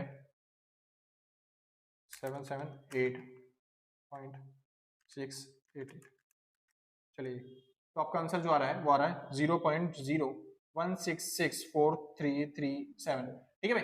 तब भी आपका आंसर 0 से बड़ा है तो इसको बोलेंगे पॉजिटिवली स्क्यूड। आगे चलते हैं, तो यहाँ पे 9.6 नहीं है 9.2 है और इसका स्क्वायर करना है हमें, तो कर लेते हैं फटाफट से, क्या 1.44139888, तो आपका आंसर देख लो कितना है, आपका आंसर 3 से, मतलब अगर आपका आंसर 3 आया तो हम बोलेंगे उसको कौन सा मेसोकर्टिक, अगर आपका आंसर 3 से ज्यादा आ रहा है तो उसको बोला जाएगा क्या लेप्टोकर्टिक, अगर आपका आंसर 3 से कम आ रहा है तो उसको क्या बोलेंगे सर, उसको बोलेंगे प्लेटोकर्टिक। तो आपके पास आंसर जो है वो 3 से कम है, इसलिए डाटा जो है आपका कैसा है प्लेटोकर्टिक, यानी जो आपका कर्व होगा वो कर्व क्या होगा फ्लैट, फ्लैट मतलब ऐसा, ठीक है सर। हाँ जी, तो आपका जो कर्व होगा वो फ्लैट होगा, ऊपर से ज्यादा ऊंचा कर्व नहीं होगा, सिंपल सर। तो इस तरीके से आपसे स्क्यूनेस और कुर्तोसिस फाइंड आउट करने के लिए पूछेगा। और मुबारक हो सर, यहाँ पे खत्म होता है आपका आज का चैप्टर पूरा। एक क्वेश्चन करते हैं जिसके अंदर बहुत सारी वैल्यू निकालना सीखेंगे, स्क्यूनेस कुर्तोसिस ये सब चीजें निकालना सीखेंगे, सिंपल सर। लास्ट क्वेश्चन होगा और अच्छा, और आज की जो वीडियो है वो पूरी कंप्लीट हो जाएगी आपके लिए, तो ठीक है बढ़िया। हाँ भाई शुक्र है, चलिए सर तो एक क्वेश्चन लेते हैं सर और क्वेश्चन सॉल्व करते हैं, जिसमें ज्यादा से ज्यादा जितने भी कंपोनेंट्स हो सकते हैं हम निकालने की कोशिश करेंगे इसी क्वेश्चन के अंदर, ठीक है भाई। चलिए तो क्वेश्चन क्या है, कह रहा है समझिए ध्यान से, कह रहा है कैलकुलेट द फर्स्ट 4 मूवमेंट्स, यानी 4 आपको फर्स्ट 4 मूवमेंट्स निकालने अबाउट एन आर्बिट्री, दिखाई दे रहा है भाई ये arbitrary origin, convert them into the movements, मतलब समझिए क्या कह रहा है, आपको किसी भी आर्बिट्री पॉइंट से, यानी कोई भी आपको एक एज्यूम्ड मीन ले लेना है, उसकी हेल्प से आपको मीन निकालना है, और उसके बाद आपको निकालना है फर्स्ट 4 मूवमेंट्स, यानी सीधी बात ये आपसे कह रहा है निकालने के लिए, निकालिए v1 V2, V3 और V4। सिंपल सा। चलिए, और उसके बाद आपको उनको कन्वर्ट करना है किससे, इनटू मोमेंट्स अबाउट मीन, यानी कि आपको इनको कन्वर्ट करना है μ1 में, μ2, μ3 और μ4 के अंदर कन्वर्ट करना है। चलिए, उसके बाद आपको क्या करना है, उसके बाद आपको क्या है कैलकुलेट करने के लिए, अप्लाइंग शेफर्ड मतलब करेक्शन, आपको शेफर्ड करेक्शन अप्लाई करनी है, क्योंकि जो आपके मोमेंट्स आए होंगे वो क्या हो सकते हैं, गलत हो सकते हैं, तो इस वजह से आपको क्या लगानी है, शेफर्ड मूवमेंट्स लगानी है। और आपको पता है शेफर्ड मूवमेंट्स क्या होती है, जो फर्स्ट मूवमेंट होता है और जो थर्ड मूवमेंट होता है, इसके अंदर तो चेंजेस होते ही नहीं, केवल आपको सेकंड और फोर्थ मूवमेंट के अंदर क्या लगाना है, शेफर्ड मूवमेंट का फॉर्मूला लगाना है और सॉल्व करना है, मतलब नए मूवमेंट्स निकालने हैं करेक्ट वाले। ठीक है, उसके बाद आपको बेटा कोफिशिएंट निकालने हैं फ्रॉम द फॉलोइंग डाटा। बेटा कोफिशिएंट मतलब आपको निकालना है बेटा 1 और बेटा 2। ठीक है सर, बेटा 1 निकालेंगे फिर बेटा 2 निकालेंगे। सिंपल सर, तो आपको ये सारी चीजें कैलकुलेट करनी है, आपको डाटा दे रखा है जिससे उससे। चलिए सर, सबसे पहले कैलकुलेट करना चालू करते हैं। सबसे पहले तो आपको मीन ही निकालना पड़ेगा, कि सॉरी मीन क्यों निकालना है, हमें तो शॉर्टकट मेथड से करना है, तो मिड वैल्यू की जरूरत है पहले तो मिड वैल्यू निकालते हैं। मिड वैल्यू क्या आएगी, 1 और 0 के बीच में क्या आता है 0.5, ये हो गया 0.5, ये हो गया 1.5, अगला 2.5, उसके बाद 3.5, 4.5, 5.5, 6.5, 7.5, 8.5, 9.5। सिंपल सर, अब हमें निकालना था क्या बोलते हैं, मतलब कि छोटा x, ये x मान लेते हैं बड़ा, तो इसमें हमें निकालना है क्या, छोटा x। छोटा x कैसे निकलता है, जो भी आपका बड़ा x है उसमें से a माइनस करना है, इस बार आर्बिट्री पॉइंट में कोई माइनस करना है, मीन नहीं करना है इस बार। ठीक है सर, तो कोई भी एज्यूम कर लेते हैं इसमें से वैल्यू, मैं ये वाली वैल्यू लेता हूँ 4.5, तो 4.5 अगर माइनस करेंगे 0.5 में से, तो आपका आंसर क्या आएगा, ये आपका आंसर आ जाएगा माइनस का 4, फिर माइनस का 3, माइनस का 2, माइनस का 1, यहाँ पे 0 हो जाएगा, 1 2 3 4 5। Simple sir. चलिए, अब हमें क्या निकालना है, मैंने बोला था सर, अब आपको छोटा x जो आपने निकाल लिया, तो आपको x1 x2 x3 x4 निकालने की जरूरत नहीं है, फिर आप f से मल्टीप्लाई करते फिरोगे। आपने x निकाल लिया ना छोटा सा, तो आपको क्या करना है, अब फ्रीक्वेंसी से मल्टीप्लाई करना चालू कर दो, तो ये हो गया fx। अब ये fx कितना हो गया, देखिए ध्यान से, तो 4 को मल्टीप्लाई करना है 15 से, 15 चौक कितना हो गया 60, माइनस का 22 दिया 66, माइनस का 45 दूनी 90, माइनस का 35 से कम 35, वो भी माइनस का, 0 से करेंगे तो 0, 20 से कम 20, 16 दूनी 32। ठीक है, 10 3 जा 30, 5 4 जा 20 और 5 2 जा 10। सिंपल सर, आपने fx निकाल लिया, अब आपको निकालना है fx स्क्वायर, यानी कि आपको इनकी वैल्यू का स्क्वायर करना है और फिर मल्टीप्लाई करना है किससे, फ्रीक्वेंसी से। तो एक बार स्क्वायर करके फिर मल्टीप्लाई करना है, जैसे x का स्क्वायर कितना हो गया, 4 का स्क्वायर कितना हो गया 16, और 16 को मल्टीप्लाई करना है किसके, 15 से, तो 16 को 15 से मल्टीप्लाई करेंगे कितना हो जाएगा, कितना होगा, कितना हो जाएगा भाई, सॉरी सर मैं माफी चाहूंगा आपसे। ठीक है, हाँ जी, तो 16 को 15 से मल्टीप्लाई करना है सर, मेरे को भी नहीं आता, 15 का देख लेते हैं सर, 15 का स्क्वायर कितना हो गया, 15 का स्क्वायर हो गया कितना 225, 225 और उसके अंदर 15 और ऐड कर दो बस खाली, तो कितना हो गया 240। Simple sir. चलिए, तो इसका स्क्वायर हो गया 240, कर लेते हैं, क्या कहीं भी गड़बड़ हो गई तो फिर दिक्कत हो जाएगा, पूरा सवाल गलत हो जाएगा, है ना भाई। हाँ जी, तो 4 का स्क्वायर हो गया 16 मल्टीप्लाई बाय कितना 15, चलिए भाई 240 ही है। ठीक है, उसके बाद 3 3 जा 9 हो गया, 9 को मल्टीप्लाई करना है किससे 22 से, तो 9 को 22 से करना है, तो 22 9 18, एक 0 पर 18 एक 19 198। Simple sir. इसके बाद 2 का स्क्वायर 4, 4 को मल्टीप्लाई करना है किससे, इससे, मतलब कि 90 90 104 180। ठीक है भाई, 1 से कर दिया 35, 0 से किया 0, 20 से कम 20, उसके बाद 16 का 16 चौक कितना हो गया 64। चलिए भाई, और 10 दिया 3 3 9 हो गया ना, 9 को किया तो 90। ठीक है, 4 चौक 16, 16 पंजे कितना हो गया 80, 5 पंजे 25, 25 दूनी कितना हो गया 50। ये आपकी वैल्यू आ गई एफ एक्स स्क्वायर की, निकाल लेते हैं। अब आपको निकालना है एफ एक्स क्यूब, यानी कि आपको एक्स एक्स ये जो आप निकाल रहा है एफ एक्स स्क्वायर, इसको बस एक्स से और मल्टीप्लाई कर दो। एफ एक्स स्क्वायर आप पहले से निकाल चुके हो, इसके एक्स से और मल्टीप्लाई कर दो, एफ एक्स क्यूब आ जाएगा। ठीक है भाई, क्योंकि आपको एक्स 3 चाहिए ना, यहाँ पे एक्स 2 पहले से ही है, एक्स से और मल्टीप्लाई कर दो, तो 240 गुणा में 4 कितना हो गया 24, कितना हो गया, अरे 24 चौक, सॉरी भाई बाई मिस्टेक, 24 चौक चाहिए आपको। हाँ भाई 24 4 जा होता है भाई 96, तो ये हो गया 960, 198 3 जा, इतनी बड़ी टेबल नहीं आती भाई मेरे को। हाँ जी, कर लेते हैं 594। ठीक है भाई, 180 तो नहीं 36 36 360, 35 से कम 35। ठीक है भाई, 0 का 0, 20 से कम 20, 64 दूनी 60 60, 120 128 128। ठीक है भाई, और 9 3 जा 27, 8 चौक 32, 5 पंजे 25, ठीक है भाई, कोई दिक्कत नहीं, बढ़िया। अब आपको क्या निकालना है, थोड़ी सी जगह ले लेता हूँ भाई यहाँ पे, ठीक है, क्योंकि अब आपको fx4 भी निकालना है ना। चलिए सर, अब आपको जो fx3 आया है उसको बस मल्टीप्लाई करना है किससे, x से। तो एक बार कर ही लेते हैं, 960 मल्टीप्लाई बाय कितना 4, तो आपका आंसर आ गया भाई 3840। एक सेकंड एक सेकंड एक सेकंड एक सेकंड, ये माइनस में था ना, तो आपका आंसर ये माइनस का है, माइनस का माइनस का माइनस का, ठीक है। चलिए अब 4 में अब ये प्लस की वैल्यू आएंगी जितनी भी आएंगी। अब बस खाली आपको क्या करना है, अब खाली इनको टोटल करना है बस आपको, किसको, इन चारों को, और आपकी वैल्यू निकल के आने वाली है। चलिए जी टोटल करना चालू करते हैं, ये हो गया 3840। हाँ भाई श्योर है, चलिए भाई, तो ये सारी वैल्यू आपने निकाल ली टोटल करके, फिलहाल फ्रीक्वेंसी का टोटल और रह गया, ठीक है, फ्रीक्वेंसी और कर लेते हैं, खत्म फिर आपका टॉपिक। 15 जमा में 22 जमा में 45 जमा में 35 जमा में 30 जमा में 20 जमा में 16 जमा में 10 जमा में 5 जमा में 2, 200 भाई टोटल आ रहा है इसका, ठीक है भाई। एक बार सॉल्व कर लेते हैं। अब V1 कैसे निकलता है सर, सुनिए ध्यान से। V1 का फॉर्मूला क्या था, जो आपका fx1 था, सिग्मा fx1 अपॉन में सिग्मा f करना है, तो fx1 का टोटल आया था आपका माइनस का 139, डिवाइड कर देना किससे, सिग्मा f के टोटल से, यानी कि 200 से। तो बस आप 139 को डिवाइड कर दोगे किससे, 200 से, तो आपका आंसर आ जाएगा माइनस का 0.695, सिंपल। चलिए V2 निकाल लेते हैं। V2 का फॉर्मूला था सिग्मा fx स्क्वायर को डिवाइड कर देना है सिग्मा f से, तो आपने vx स्क्वायर कितना निकाला था, ये निकाला था 957, तो 957 को आपको डिवाइड कर देना है किससे, 200 से। कर लेते हैं इसको भी, तो हो गया 957 डिवाइडेड बाय 200, तो आपका आंसर आ गया कितना, 4.785, सिंपल सर। चलिए इसका मतलब V3 निकाल लेते हैं। V3 का formula sigma F x cube upon में सिग्मा एफ होता है, ठीक है, यानी आपने माइनस का 961 को डिवाइड कर दिया किससे, 200 से। चलिए तो 961 को अगर डिवाइड करेंगे भाई 200 से, तो क्या आंसर आ जाएगा, ये आपका आंसर आ जाएगा 4.805, सिंपल से। चलिए लास्ट टॉपिक आपको क्या निकालना है, V4। V4 का फॉर्मूला क्या होता है, सिग्मा एफ एक्स की पावर 4 अपॉन में सिग्मा एफ। इसका टोटल कितना आया था आपका, सिग्मा एफ एक्स की पावर 4 का, ये आया था भाई 999.3, डिवाइड करना है इसको किससे, 200 से, तो आपका आंसर आ जाएगा किसका, 999.3 को डिवाइड करेंगे 200 से, तो आपका क्या आंसर निकल के आ रहा है भाई, ये आ रहा है 49.965, सिंपल से, बढ़िया। तो आपने आराम से जो भी आर्बिट्री क्या बोलते हैं मीन निकाल माना था आपने, जिसमें आर्बिट्री ओरिजिन माना था, उसके हिसाब से आपने क्या निकाल लिए, मोमेंट्स निकाल लिए, सिंपल सर। लेकिन अब आपको क्या निकालना है, अब आपको निकालने के लगा रहा है मोमेंट्स अबाउट मीन। आपको क्या निकालना है इस बार, मोमेंट्स अबाउट मीन। और मोमेंट्स अबाउट मीन मतलब क्या होता है, मोमेंट्स अबाउट मीन मतलब होता है भैया μ1 निकालना, μ2 निकालना, μ3 और μ4 निकालना। अब इसको इसमें कैसे चेंज करें सर, उसके लिए मैंने आपको फॉर्मूले सिखाए थे, आपको याद है, बताना सर एक बार। चलो कोई नहीं, ये तो मैं ही बता देता हूँ, कोई दिक्कत नहीं है सर। μ1 का फॉर्मूला क्या होता है, μ1 का फॉर्मूला होता है भैया v1 माइनस में v1, सिंपल सर।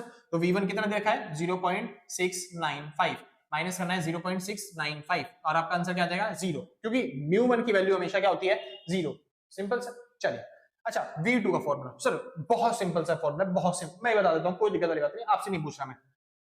आज पता है आपको, आप याद है आपको फॉर्मूले सच में, और लिटरली सच बता रहा हूँ भाई कसम से, अगर आपने पिछली वीडियो देखी है तो मैंने करवा रखे हैं फॉर्मूले, इससे पिछली वाली में नहीं, इससे पिछली वाली में, मतलब जब हमने सीखा था ये क्या बोलते हैं मूवमेंट्स का, जो पहली वीडियो थी हमारी उसके अंदर समझ में, हाँ जी तब सीखी थी, मतलब इससे पिछली वाली वीडियो थी शायद वो, हाँ इससे पिछली वाली वीडियो के अंदर हमने सीखा था मूवमेंट्स के अंदर, सिंपल तब मैंने करवाए थे, यानी पिछली वीडियो के अंदर ही। अगर आपको सच में अगर याद है ना भाई, नीचे कमेंट में करके जाना पक्का, मेरे को दिल खुश हो जाएगा अगर आपको याद होंगे सच में, तो ठीक है भाई। हाँ जी एक बार चेक कर लेते हैं भाई, फॉर्मूला क्या है, μ2 निकालना है, तो क्या निकालना है v2 माइनस में जो v1 होता है उसका क्या करना होता है, आपको स्क्वायर करना होता है, सिंपल सर। चलिए फटाफट से सॉल्व करना चालू करते हैं। v2 कितना दे रखा है आपको, v2 कितना दे रखा है, ये दे रखा है आपको 4.785, और उसमें से माइनस करना है v1 का स्क्वायर, v1 कितना है 0.695, और इसका आपको क्या करना है स्क्वायर। एक सेकंड भाई रुक जाना थोड़ा देर, हाँ भाई श्योर है। चलिए तो हमको क्या करना था, v2 माइनस में v1 का स्क्वायर, तो v1 का स्क्वायर कर लेते हैं एक बार, तो ये हो गया भाई 0.695, तो v1 का स्क्वायर आ गया सर 4.785, तो ये था, माइनस करना है 0.483025, सिंपल सर। चलिए तो इसमें से घटा देते हैं बस खाली, कितना ये हो गया 4.785, ठीक है भाई, तो आपका आंसर आ गया 4. 301975। सिंपल सर, कोई दिक्कत नहीं, बहुत अच्छे। तो ये आपने क्या निकाल लिया सर? आपने ये निकाला V2। V2 कितना आया? 4.301975 खत्म। तो इसको लिखने की जरूरत नहीं, मैं मिटा दे रहा हूँ। आगे चले। हाँ जी सर। तो बात आती है सर अब किसकी? V3 की। अब V3 का फॉर्मूला याद है आपको? भाई मैं बता रहा हूँ आपको, फॉर्मूला याद करने हैं सर, क्योंकि फॉर्मूला ही इंपॉर्टेंट है। फॉर्मूला याद नहीं करोगे सर कोई बात नहीं होने वाली, आप सवाल सॉल्व भी नहीं कर पाओगे, क्योंकि आपको आर्बिट्री पॉइंट से निकाल लोगे, लेकिन उसके बाद चेंज करने के लिए बोलेगा आपको मूवमेंट्स में चेंज करना है, तो इसलिए आपके फॉर्मूले याद होने चाहिए। ठीक है भाई, देखो μ3 है, μ3 के लिए आपको क्या करना पड़ेगा? V3 करना पड़ेगा, फिर माइनस में 3V2 V1 प्लस में बस खाली क्या करना है? 2V1 का क्यूब, बस इतना सा कर लो और आपका टॉपिक खत्म, आपका सॉल्व। सिंपल ना सर? बढ़िया। अब देखिए V3 कितना है? V3 आपको दे रखा है, कहां पे है V3? ये रहा भाई। तो V3 कितना देखा है? 4.805 माइनस में 3। V2 की वैल्यू कितनी है? V2 की वैल्यू कहां गई? ये रही 4.7 मल्टीप्लाई में 4.785 मल्टीप्लाई में V1 की वैल्यू 0.695 प्लस में 2 मल्टीप्लाई में V1 का क्यूब यानी कि 0.695 मल्टीप्लाई, सॉरी क्यूब करना है ना इसका। ठीक, चलिए सॉल्व करना चालू करते हैं सर फटाफट से। तो हो गया 3 मल्टीप्लाई में 0.67140,475। हाँ भाई, तो इसका आंसर आ गया आपका माइनस का 14.11032025। सिंपल से, बढ़िया। तो आपका आंसर आ गया V3 का। सर मैं यहाँ पे प्लस करा था, इन दोनों को प्लस करके और ये माइनस किया है, तो मेरा जो आंसर आना है वो यहाँ पे पॉजिटिव में आ रहा है, क्योंकि मैंने इनको पॉजिटिव मान के चला था ताकि जल्दी हो जाए सवाल। ठीक है, तो मेरा आंसर पॉजिटिव में आ रहा है, इसलिए मैं यहाँ पे माइनस लगाऊंगा अपनी तरफ से। तो ये मैं सोचना भैया ने यहाँ पे माइनस लिखा था, लेकिन भैया बोल प्लस रही थी, मैं कर माइनस ही रहा हूँ एक तरीके से। ठीक है भाई, हाँ जी, बस खाली कंसेप्ट की बात है। आगे चलते हैं। अब आपको क्या निकालना है? एक बार आपको एक टॉपिक और रह गया V4 के लिए नीचे दिख रहा होगा भाई, देखो एक बार। भाई नीचे नहीं दिख रहा तो मैं B2 के नीचे कर देता हूँ, यहाँ पे B2 है ना, इसी के नीचे कर देता हूँ V4। तो भाई फॉर्मूले आपको याद होनी चाहिए μ4 निकालने का भी। ठीक है सर, तो μ4 कैसे निकाला जाए? सर आपको μ4 का फॉर्मूला पता है? बहुत अच्छे सर, आपको आता है? ऐसे बच्चे होने चाहिए, आजकल टैलेंटेड बच्चे होते ही नहीं भाई दुनिया में। तो V4 माइनस में जो 4V3 और V1 प्लस में 6V2 V1 का स्क्वायर, और उसके बाद आपको क्या करना है? इसके बाद माइनस में 3V1 की पावर कितनी थी? कितनी मिलेगी पावर? इसकी पावर कितनी मिलेगी? सोचिए, दिमाग लगाइए। 4 पावर थी V1 की पावर हो। सिंपल से, चलिए सॉल्व कर लेते हैं फटाफट से, आपका आंसर निकालते हैं सर। हाँ जी, बस ये लास्ट रह गया। इसके बाद B1 बीटा 1 बीटा 2 है, इसकी पावर 4 सर। V4 कितना है? ये रहा 49.965 माइनस में 4 से मल्टीप्लाई करना है V3 और उसको। अब देखो V3 और V1 को मल्टीप्लाई करना है, V3 और V1 को मल्टीप्लाई कर लेते हैं, वैसे ही कर लेता हूं सर, मैं आपको बता देता हूं। ठीक है, या बता ही दूं? 4 मल्टीप्लाई में V3 और V1 को मल्टीप्लाई करके सीधा लिख दे रहा हूं मैं। ठीक है भाई, मेरा V3 ये रहा, V1 आपका, दोनों को मल्टीप्लाई करना है, दोनों माइनस की वैल्यू तो प्लस हो जाएगी, और माइनस का हाई है तो आपका माइनस में आंसर आने वाला है। ठीक है सर, तो माइनस में ही आंसर आएगा, जिसके लिए आपको 4 मल्टीप्लाई में क्या लिखना पड़ेगा? हो गया 4.805 मल्टीप्लाई में 0.695। भाई एक सेकंड, हाँ भाई श्योर है? चलिए सर, तो सर यहाँ पे हमने वैल्यू पुट करके इनकी और सारी वैल्यू निकाल ली, और आपका आंसर ये आ गया। सिंपल सर, तो हमने μ1 μ2 μ3 μ4 चारों वैल्यू निकाल चुके हैं हम आराम से। ठीक है भाई, ये चारों वैल्यू रही। अब हमें क्या निकालना है देखते हैं। कह रहा है आपको मूवमेंट्स अबाउट मीन निकालना था, कह रहा है अप्लाई शेफर्ड करेक्शन मेथड। अब आपको शेफर्ड करेक्शन मेथड अप्लाई करना है, और आपको इनकी करेक्ट वैल्यू निकालनी है, क्योंकि ये हो सकती है कि गलत वैल्यू हो, तो शेफर्ड करेक्ट मेथड यूज करके निकालते हैं इसकी करेक्ट वैल्यू।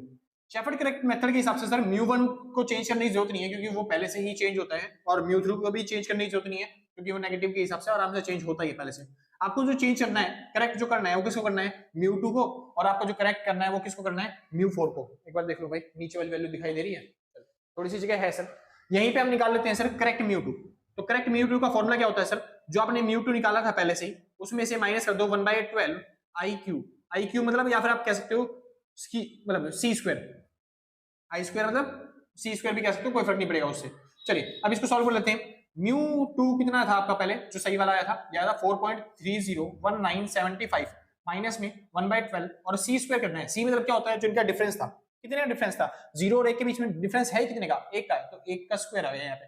1 का स्क्वायर क्या होता है? 1 ही होता है, तो मतलब ये हट गया। तो बस आपको क्या करना है? 1 से डिवाइड करना है 12 को, तो 1 डिवाइड बाई 12, बस सिंपल भाई। तो आपका आंसर आ गया ये 0.083 बार, ठीक है सर। और ये माइनस कर देना है किसमें से, इसमें से, तो ये हो गया 4.301975 माइनस में 0.08333333, ठीक है सर।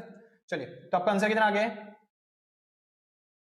तो आपका आंसर आ गया भाई, एक सेकंड, सही तो किया ना? चलो भाई सही है, लेकिन मेरे को लग रहा है कहीं पर गड़बड़ हो गई है। एक बार करते हैं भाई फिर दोबारा। 4.301975 माइनस में 0.08333, 0.0 नहीं लिखाया गया यार, ये तो बस है।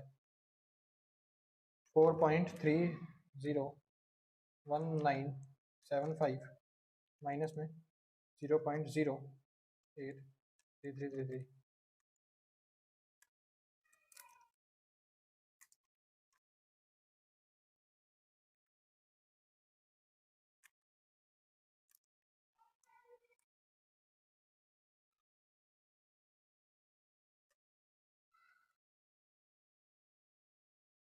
हाँ भाई, तो आपका आंसर आ गया 4.2186,417, ठीक है सर। ये आपका करेक्ट म्यू टू आया।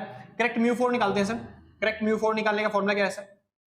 जो आपका गलत वाला, इनकरेक्ट वाला जो म्यू फोर है, उसमें से घटा देंगे 1/12 म्यू टू सी टू, और फिर जोड़ देंगे 7/240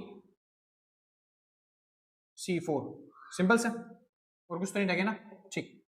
तो म्यू फोर की वैल्यू कितनी थी आपकी? 49.4675 माइनस करना है 1/12 सी स्क्वायर। सी कितना था? 1, तो 1 का स्क्वायर कितना होता है? 1 ही होता है। बस आपको म्यू टू की वैल्यू चाहिए। म्यू टू की वैल्यू कितनी चाहिए? अनकरेक्ट वाली लेनी है, अनकरेक्ट वाली ये रही। तो भाई ये कितनी है? ये है 4.301975, फिर प्लस कर देना है 7/40 से, और c की पावर 4, c की पावर 4 कितना होगा? 1 ही रहेगा, तो 7/40 से, तो 7 डिवाइड बाय 240, तो आपका आंसर हो गया ये 0.02916 बार। इसको सॉल्व कर लेते हैं सर एक बार फटाफट से। तो क्या 4.301975 डिवाइड बाय 2, हाँ जी, तो इसकी पूरी की जगह आ जाएगा भाई कितना? 2.150985, ठीक है सर। आगे चलते हैं। तो 49.4675 माइनस में 2.150985 प्लस में 0.0291666, तो आपका आंसर आ गया भाई 4734567916, ठीक है भाई। तो ये हो गया आपका आंसर 47 पॉइंट कुछ है ये, ठीक है भाई। चलिए, तो यहाँ पे आपने करेक्ट निकाल लिया। अब आपको निकालना क्या है? अब आपको बस बीटा कोफिशिएंट निकालना है। बीटा कोफिशिएंट मतलब आपको बीटा 1 और बीटा 2 की वैल्यू निकालनी है। अब बीटा 1 और बीटा 2 का फॉर्मूला क्या होता है सर? आपको याद है? बहुत अच्छे याद है, तो अभी बताओ सर, अभी मैंने क्या रखा था, याद है? सच बता, झूठ मत बोलियो, थप्पड़ ऐसा मंगाऊंगा बता। सॉरी भाई, ठीक है, मतलब आना चाहिए यार, ये तो याद हो जाना चाहिए। चल ठीक है, तो म्यू 3 का स्क्वायर अपॉन में म्यू 2 की पावर 3, मतलब म्यू 3 का जो स्क्वायर होता है उसको डिवाइड कर देना है म्यू 2 के क्यूब से। अब म्यू 3 का स्क्वायर, चलिए म्यू 3 कितना निकाला था हमने? करेक्ट वाला देख लो भाई, करेक्ट वाला ये रहा म्यू 3 था, और म्यू 3 की वैल्यू ये वाली थी। इसका हमको क्या करना है? स्क्वायर। तो करते हैं सर एक बार। तो 14.11032 इसी का स्क्वायर कर लेते हैं सर, ठीक है भाई। हाँ जी, तो ये आ गया आपका म्यू 3 का स्क्वायर आ गया भाई 199.101130, ठीक है सर। इसको डिवाइड कर देना है म्यू 2 के क्यूब से। म्यू 2 का क्यूब, म्यू 2 का गया, ये रहा म्यू 2 भाई। म्यू 2 था, करेक्ट वाला चाहिए ना, तो ये वाला नहीं लेना भाई, हमको कौन सा लेना है? करेक्ट वाला, ये वाला, ठीक है। तो आपका है म्यू 2 कितना? 4.21, तो 4.2186417 मल्टीप्लाई बाय, इसी से दोबारा से करना है, तो गया 4.21 86,417। तो भाई आपका आंसर आ गया है 75 पॉइंट, हाँ भाई 75.07909। ठीक है, अब इससे डिवाइड कर लेते हैं बस खाली इसको, तो ये क्या भाई 199.101130, उसको डिवाइड कर देना है किससे 75, 75.07909, तो आपका आंसर आ जाएगा भाई 2.65188। तो आ गया भाई बीटा 1। बीटा 2 निकाल लेते हैं सर। बीटा 2 का फॉर्मूला अगर आपको आता है फिर से भाई कमेंट में बता दो फटाफट से, बीटा 2 का फॉर्मूला क्या है, अगर कमेंट में लिखेंगे कैसे बीटा और ये म्यू, चलिए सर बता देता हूँ, मतलब वैसे ही लिख दो ना एम यू, ठीक है, सेकंड मोमेंट का स्क्वायर और थर्ड मोमेंट की पावर 2, मैं क्या बता रहा हूँ। हाँ जी, बीटा 2 कैसे निकलता है, म्यू 4 डिवाइड बाय म्यू 2 का स्क्वायर, सिंपल सर। अब म्यू 4 की वैल्यू हमने अभी भी निकाली थी, कितनी थी वैल्यू 47.34567916, इसको डिवाइड करना है म्यू 1 का स्क्वायर से। म्यू 1 का स्क्वायर कहां गया, ये रहा म्यू 1, तो इसका निकाल लेते सर, स्क्वायर कितना हो गया, तो 4.301975, इसका स्क्वायर हो गया सर 18.50698, आगे क्या है 890। इतनी वैल्यू बड़ी जरूरत नहीं है आपको, खाली पॉइंट के बाद 4 वैल्यू की जरूरत होती है आपको, ठीक है। चलिए तो हो गया 47.3456, इतना डिवाइड कर लेते हैं इसको किससे 18.5069। हाँ भाई, तो आपका आंसर आ गया इसका 2.55826747, सिंपल सा। चलिए तो यहाँ पे खत्म हो गया सर आपका पूरा पूरा क्वेश्चन। इसके अंदर हमने बहुत सारी चीजें सीख ली, हमने मूवमेंट्स अबाउट ओरिजिन निकालना सीख लिया, ठीक है, आर्बिट्री चलते हैं आर्बिट्री मीन निकाल के हमने वो निकालना सीख लिया मूवमेंट्स, ठीक है, और हमने मीन मूवमेंट्स निकालने सीख लिए चेंज करके, वो भी कैसे चेंज करके निकालते हैं। उसके बाद उसको हमने शेफर्ड मेथड की हिसाब से करेक्ट भी कर लिया, और उसकी हेल्प से हमने क्या निकाल लिया, दोनों बीटा भी निकाल लिए, मतलब कोएफिशिएंट ऑफ मूवमेंट्स निकाल लिया, सिंपल सर। तो यहाँ पे खत्म होता है आपका पूरा पूरा जो चैप्टर है मूवमेंट्स का, वो यहाँ पे खत्म होता है। इसके बाद जो चैप्टर बनेगा सर, इस बार सोचूंगा सर कि अगर आपने भेज दिया अच्छे से क्वेश्चन या फिर मेरे को मिल गया अच्छे से क्वेश्चन, तो आपको इंपॉर्टेंट क्वेश्चन की प्रैक्टिस करवा दूंगा, ठीक है, और उसके बाद जो है चालू हो जाएगा आपका प्रोबेबिलिटी वाला चैप्टर, ठीक है। चलिए, और अगर आपको वीडियो अच्छी लगी तो लाइक से सब्सक्राइब करके पैक कर जाना, और आपने पहले तक रखा है तो सच बता रहा हूं भाई सब दिल से कलेजे से गुर्दों से फेफड़ों से शरीर के अंदर से थैंक यू आपको, और आपने पहले तक नहीं कर रखा कोई बात नहीं यार, आराम कर दियो, अरे आराम कर दियो, कोई बात नहीं, कोई आफत नहीं आ रही है, हम भी हैं आप भी हैं, मिलते हैं आपके एग्जाम के बाद, ठीक है भाई। चलिए, अगर किसी के नोट्स परचेज करने हैं तो इस नंबर पे कांटेक्ट करके नोट्स परचेज कर सकते हो, सिंपल। तो आज के बस नहीं, मिलते हैं कल सेम टाइम सेम अगले दिन, और टाटा बाय बाय। जिसको नोट करना है नोट कर लेना, फिर कदा बोल दो नोट नहीं कर दिया, टाटा बाय बाय।